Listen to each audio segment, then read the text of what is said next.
Combat. Suppose that we have these two units attacking these two units here.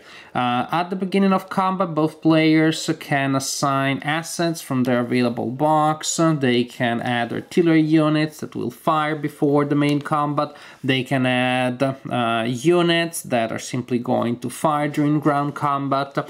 Also, each player must assign a unit to the role of point unit. Suppose that these are the 2 point units here. That unit determines the modifiers for the attacker, because that unit is leading the attack, and so that unit also faces the brunt of the opponent's attack. That also means that the point unit must take the first step loss that is inflicted on that side. Then artillery units of the attacker will fire. There's a very simple procedure to resolve that. Artillery of the defender fires. Then you have ground fire, and the defender fires first, then the attacker fires next. So this sequence is artillery of the attacker, artillery of the defender, ground units of the defender, ground units of the attacker. You attack by rolling a die for each pip that you have in that battle, and you need to roll equal to or less than the success number. The default success number in this game is of 5 on 1d10, but then that number may be modified by a variety of factors. For example, armor receives +1 when firing. Firing against armor is -1. That means that armor versus armor doesn't give any modifiers, but infantry has a -1 when attacking armor.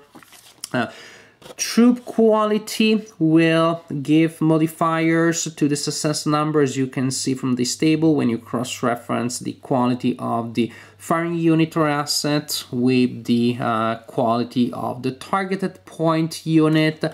And then here you have other modifiers to take into account. Terrain will give a bonus, but only to the defenders. That means that the terrain will only modify the success number of the attacker. Then you simply roll a die for each pip, and you see the number of successes that you inflicted. Suppose that this is my roll against a success number of 5, then I have 3 hits.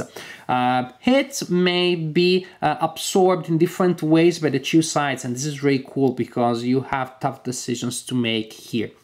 The attacker receives ground fire before the defender, because the defender fires first in ground fire. The attacker must have to take the first hit as a step loss, but then the attacker may choose to ignore all other hits by aborting the attack. In this case, the units of the attacker become disordered, and there will be a penalty to pay for that. But most importantly, the attacker doesn't get to attack. The attacker interrupted the attack when he saw that things were going pretty bad, before all the other hits could actually be inflicted. If he decides to stay, if he wants to attack, then he has to take all of the remaining hits as step losses, and then he can fire with the remaining pips. The defender may choose to convert the first hit inflicted on his side as a retreat. In this case, the units of the defender retreat to an adjacent area, and then they become disordered. Otherwise, the player can just choose to hold position, and then the player will have to take all of the hits inflicted on that side as step losses. So this is a pretty cool idea, because you really have a lot of choices that you have to make in all phases of the game, and even in different phases of combat, starting from the assets you assign to combat right before battle to how you're going to deal with the hits inflicted on you by the opponent.